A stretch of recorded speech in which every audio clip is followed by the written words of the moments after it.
morning, everybody. Welcome to another edition of the Lab 207 webcast. My name is Mr. Kite, and I'll be hanging out with you today as we finish up our series on economics and sustainability. Yes, that means you are about to finish your Christmas assignment. Good job. Topic for the day is going to be major challenges, and I know that's kind of broad, but you'll understand it once we get into it. So like always, let me get you your objectives, and then we'll get going. By the end of this video, here are the things that I want you to know or be able to talk about or be able to do. First is to discuss the jobs versus environment challenge. Second is understand the purpose of the Millennium Development Goals. And finally, describe the concept of environmental justice. Today is all about people and the environment. So let's talk about the first major challenge in environmental science and basically the environment in general. This is something we'll talk about a lot throughout the class. There is this tension between people and the environment.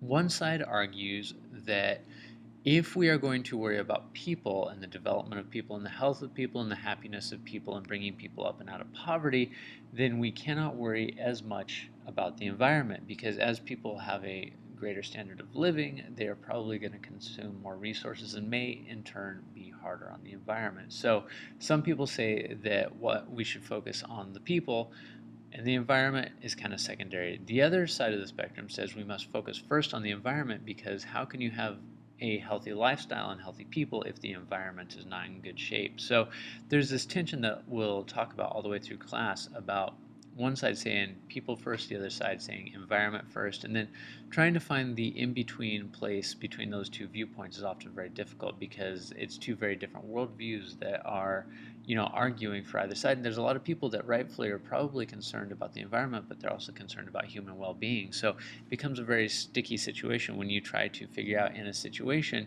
should I err on the side of the people? Should I err on the side of the environment? Which one? And it's not always one or the other. A lot of times there is a solution that meets both goals, but you'll hear about this tension a lot as we go through class.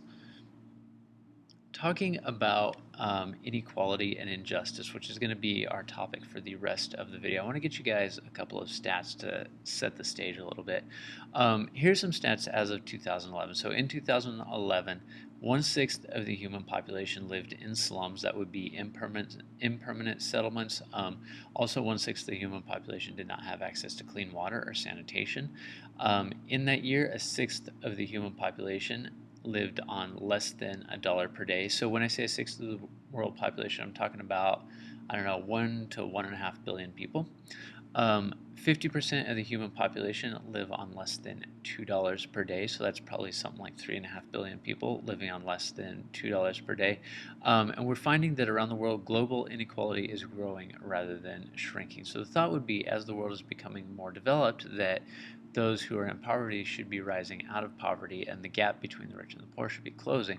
But we're finding that around the world, the rich are getting richer and the poor are getting poorer, and the gap between the two is starting to become more, dramatic and striking than ever before. So in response to these issues of poverty and inequality, the 8 most developed countries in the world, known as the G8, got together in 2000, and they put together the Millennium Development Goals. And these are goals that each of these countries were committing to striving towards over the next 15 years. So the goal of the Millennium Goals was to have these things accomplished by 2015. So here were the goals. First one is to eradicate extreme poverty and hunger. Second was universal primary education, so that means school available to all kids everywhere. Greater gender equality, reduce child mortality, so that would be the proportion of children that survive till their first birthday.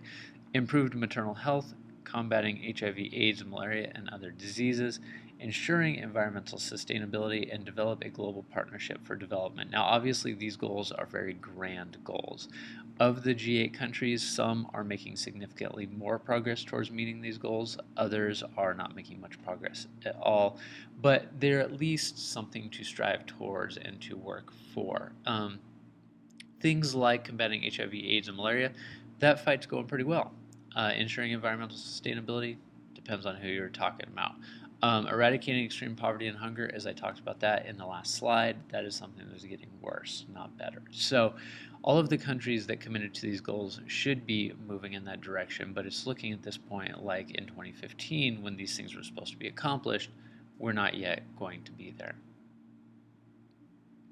So I want to talk about this topic of environmental justice because this kind of goes back to the development goals. Environmental justice is the idea that natural resources should be equally accessible to all people, and also that the burden of producing goods or using resources should be shared by all people. So it would basically say that we should not put polluting factories in the poorest parts of town and the rich people get to live clean, happy lives, or it would say that it is probably not ethical to produce our goods in other countries, so they have to deal with the waste and the pollution, and we just get to use the goods. So environmental justice says that everybody should have equal access to the resources and everybody should bear equal burden of the production. Now, this is not the case right now.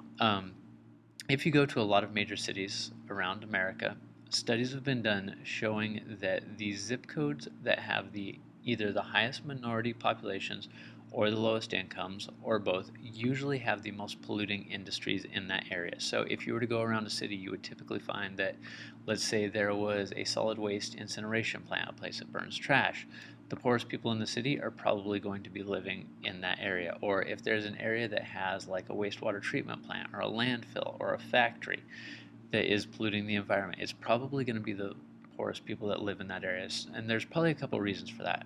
One of them is going to be political power. People who are richer, have money, have connections, have influence, can fight against having industries like that put in their neighborhoods. So if there was, a really rich suburb neighborhood and a company came along and said, "Oh, we want to build a factory near your neighborhood," they would have the political power to push back and say, "No, you're not going to do that." However, people who are less fortunate, are generally less connected, have less political power, can't lobby the government as well, can't as effectively push back against this kind of thing. The factory is going to end up in their neighborhood because they aren't able to push back against it. Also, property values are going to be lower around factories and polluting industries, so those are going to be the areas where people would actually be able to afford housing if they're poorer. So recognize this issue of environmental injustice is one that we're going to talk about a lot throughout the year, and it's the idea that everybody should bear equal burden and get equal benefit from the natural world. So we're going to wrap up this series with the now what question. We've talked about environmental justice, we have talked about legislation, we've talked about governments, we've talked about economics. All of this stuff rolls together and ultimately lands on, all right, as an individual, knowing about these injustices, knowing that we need to take care of the environment, but also that people need their lives to be improved, what do we do? In some cases, the best option is individual action. So it's you as the individual saying, all right, I may not be able to affect change large scale, but I can at least take care of myself and my own impact. So it would be the decision to maybe ride the bus rather than drive a car by yourself. In doing that, you are using less gasoline, which means you're putting less pollution out, and you're using fewer resources. Or it might say that I am going to make the choice to buy my clothes at a thrift store rather than brand new, because those thrift store clothes have already been used, they've already been made. You're not buying products that are having to be manufactured, causing more pollution or more waste. Or you might be saying, all right, as an individual, I'm going to choose to buy organic, sustainable foods because that is easier on the land. One of the things I'll talk about a lot in class is your dollars are votes. If you got a dollar or any amount of money and you choose to, let's say you're hungry and you want lunch, you take that dollar, you go down to Burger King and buy a burger. That would be one option. Or you take that dollar and you go over to Whole Foods and buy something. Using that dollar, you have just voted. By buying the burger, you have said, all right, Burger King, I support you. I support what you're doing. I'm about what you're about, and we are going to support your way of doing business. Or if you take that dollar and give it to Whole Foods, you are saying, Whole Foods, I support what you're doing. I like what you're doing. I'm about your business, and I will be willing to give my vote to you. So the choices you make on a day-to-day basis are voting either for sustainability or against sustainability. And then in a lot of cases there is group action. So there's organizations like Greenpeace who put together this ad next to you that you can see about deforestation. There's the Sierra Club. These are organizations of like-minded people that are pushing for large-scale change in environmental justice. They are lobbying against the government to get stricter environmental laws passed. They are working in communities to help raise awareness. They are trying to get gardens planted. They do cleanup work. They work all over the place to ensure a cleaner and more sustainable environment. So I hope that this series has at least given you a little more insight into the ways that economics interact with the environment, some issues of injustice, some issues of equality, and maybe a couple ideas of things you can start thinking about as an individual. Thank you for joining us on the Lab 207 webcast. My name is Mr. Kite, and hopefully we'll see you again.